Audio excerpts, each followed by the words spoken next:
हर हफ्ते एक नई कहानी देखने के लिए स्टोरी लाइन चैनल को सब्सक्राइब करें और बेल आइकन दबाना ना भूलें। रूपपुर गांव में रमेश अपनी पत्नी सुमित्रा और अपने परिवार के साथ रहता था। उसके 3 बेटे थे। बड़ा बेटा महेश, उसकी पत्नी साधना और उनके 2 बच्चे, बेटा सोनू और बेटी राधा। मंझला बेटा गणेश, उसकी पत्नी पद्मिनी और उनका बेटा राजू। सबसे छोटा बेटा श्याम, उसकी पत्नी रुक्मणी और बेटी कविता। तुम दोनों घर के बड़े हो। बेटा महेश और गणेश, तुम पे ही घर की जिम्मेदारी है। जी पिताजी, हम आपको कभी शिकायत का मौका नहीं देंगे। श्याम को तो तुम दोनों जानते ही हो, वो कोई बात नहीं पिताजी, वो घर के बाकी काम तो अच्छे से देखता ही है और अपने घर के खर्चे लायक तो दुकान से कमा ही लेता है। महेश के बेटे सोनू की तबीयत ज्यादातर खराब ही रहती थी। एक दिन अचानक सोनू की तबीयत बहुत खराब हो जाती है। इसे तो बहुत तेज बुखार है, ना जाने किसकी नजर लग गई है इसको। पद्मिनी, जरा मिर्ची तो ले आ, मैं नजर उतार देती हूँ। मैं इनसे कहती हूँ जल्दी ही डॉक्टर को बुला के ले आए।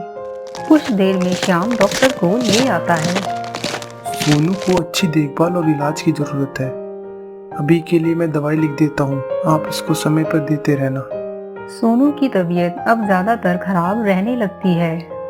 महेश तो काम की वजह से अपने परिवार को ही समय नहीं दे पाता है, पर वो घर में कभी किसी चीज की कमी होने नहीं देता। बस चिंता तो उसके बेटे सोनू की है। ना जाने किसकी नजर लग गई है हमारे सोनू को। साधना भी बहुत परेशान रहने लगी है। सोच रही हूँ कि कुछ दिनों के लिए घर की जिम्मेदारियाँ छोटी बहू को दे दूँ। हाँ, ये भी ठीक है, फिर साधना अच्छे से सोनू का ध्यान रख पाएगी। तभी पद्मिनी वहाँ आती है। माँ जी, हमारे बुआ के मामा के लड़के के भतीजे की शादी है, मुझे जाना है, मैं निकलती हूँ। ठीक है, और राजू? माँ जी, उसको नहीं लेके जा रही, रुक्मणी के पास रह लेगा, मैं भी 10-15 दिन में आऊंगी। इतना कहकर पद्मिनी खुश होते हुए वहां से चली जाती है। सुमित्रा साधना के पास आती है। माँ जी, जब तक सोनू की तबीयत ठीक नहीं हो जाती, क्यों ना आप घर की चाबियां रुक्मणी को दे दें। हाँ बहू, सोच तो मैं भी यही रही थी, पर क्या रुक्मणी इतना सब संभाल पाएगी? क्योंकि मंझली बहू को तो मायके से ही फुर्सत नहीं लगती। माँ जी, रुक्मणी पढ़ी लिखी है, घर के सभी कामों और हिसाब किताब में होशियार है, और फिर मैं और आप तो हैं ही उसकी मदद के लिए। ठीक है बहू। अब घर की चाबियां रुक्मणी के पास आ गईं। शायद श्याम के हिस्से की जिम्मेदारियां उसने ले ली थी। कुछ दिनों में ही वो सब काम अच्छे से संभाल लेती है। रसोई के काम, जानवरों की देखभाल, घर के सभी लोगों का खाना, दवाई, बच्चों की पढ़ाई। साधना, रुक्मणी तो घर की सभी जिम्मेदारियां अच्छे से निभा रही है। हाँ माँ जी, वो पूरी मेहनत और ईमानदारी से घर के सारे काम कर रही है। हाँ, पूरा हिसाब किताब अच्छे से रखती है, कुछ भी सामान बर्बाद नहीं होने देती। और एक पद्मिनी है, वो संपन्न परिवार से है और वो दहेज में भी बहुत लाई है। उसे तो लगता है कि उसका पति ही घर में सबसे ज्यादा कमाता है। हाँ, इसलिए वो घर के काम में मदद नहीं करती, बस वो अपने सजने संवरने और टीवी में ही लगी रहती है। कुछ दिनों बाद जब पद्मिनी अपने मायके से वापस आती है और जब उसे पता चलता है कि घर की चाबियां छोटी बहू के पास आ गई हैं, तो ये देखकर पद्मिनी को बहुत जलन होती है।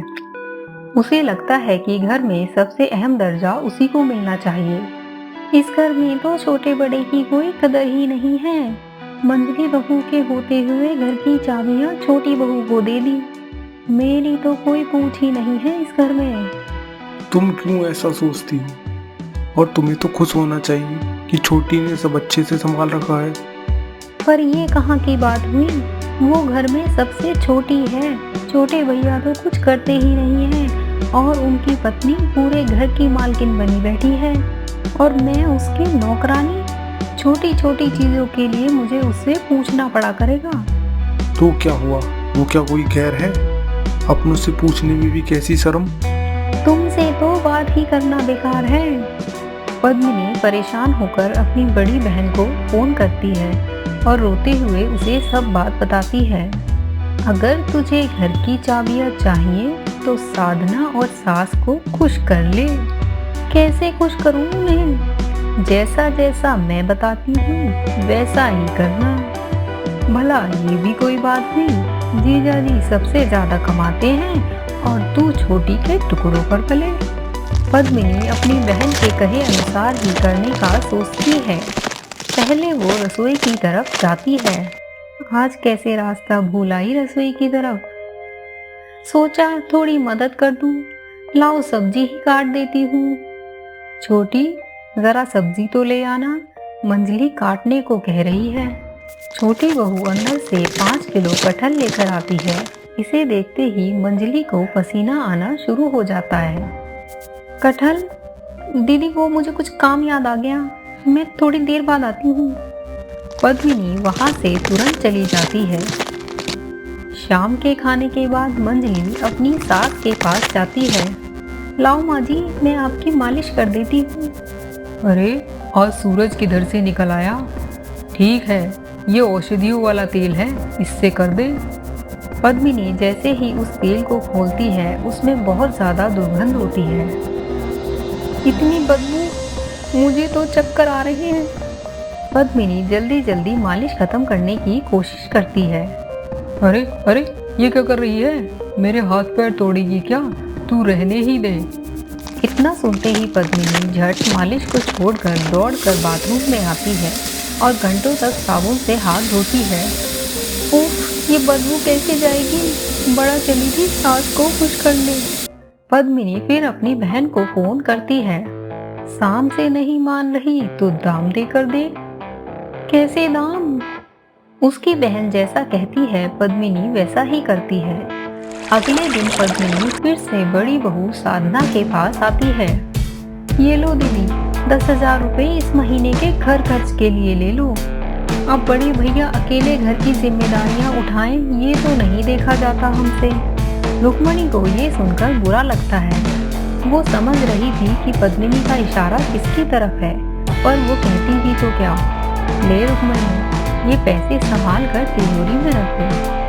ये देखकर पद्मिनी दांत पीसकर रह जाती है। इसके बाद पद्मिनी अपनी सास के पास जाती है। माँ जी, ये लीजिए बनारसी साड़ी, आपके लिए लाई हूँ मैं। अरे अब मेरी उम्र कहाँ कि मैं ये सब पहनूं? और रुक्मणी के पास कोई नया कपड़ा नहीं है, उसी को दे देती हूँ। रुक्मणी इधर आओ। सास रुक्मणी को साड़ी दे देती है। पद्मिनी फिर मुंह बनाकर रह जाती है और अपनी बहन को फिर से फोन करती है। शाम भी काम नहीं आया, दाम भी काम नहीं आया, कुछ और ही सोचना पड़ेगा।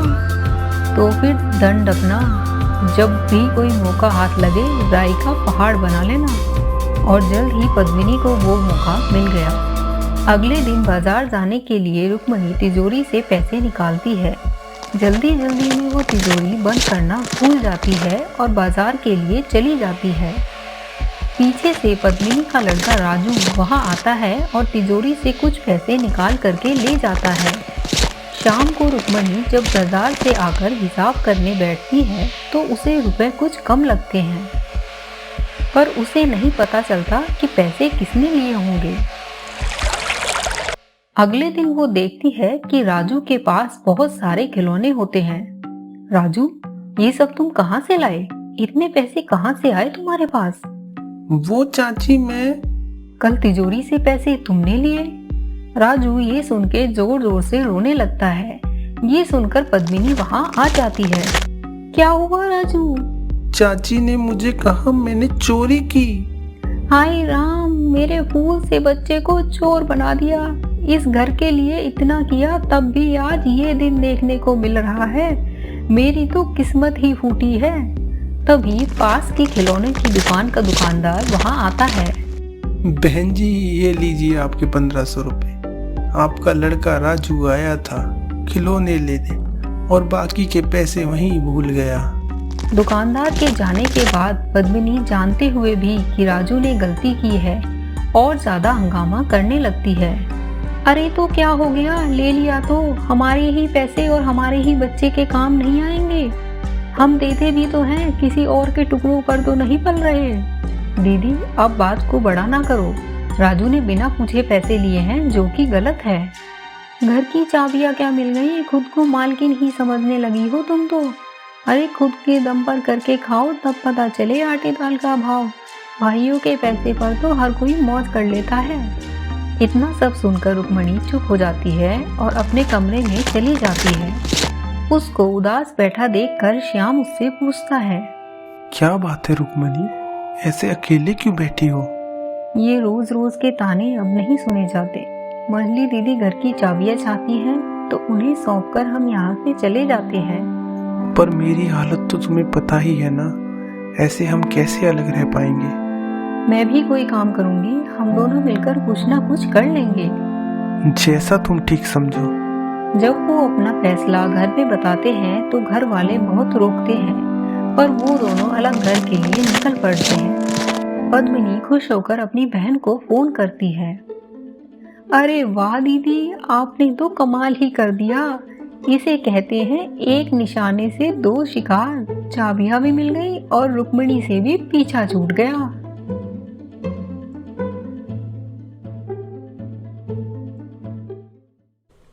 प्यारे दोस्तों, मैं हूँ आपकी सुपर सासू और मैं हूँ आपकी बेस्ट बहू। आपको हमारी स्टोरी अच्छी लगी तो हमारे चैनल को सब्सक्राइब करें और बेल आइकन को दबाएं जिससे हमारी लेटेस्ट स्टोरी की नोटिफिकेशन आपको सबसे पहले मिले।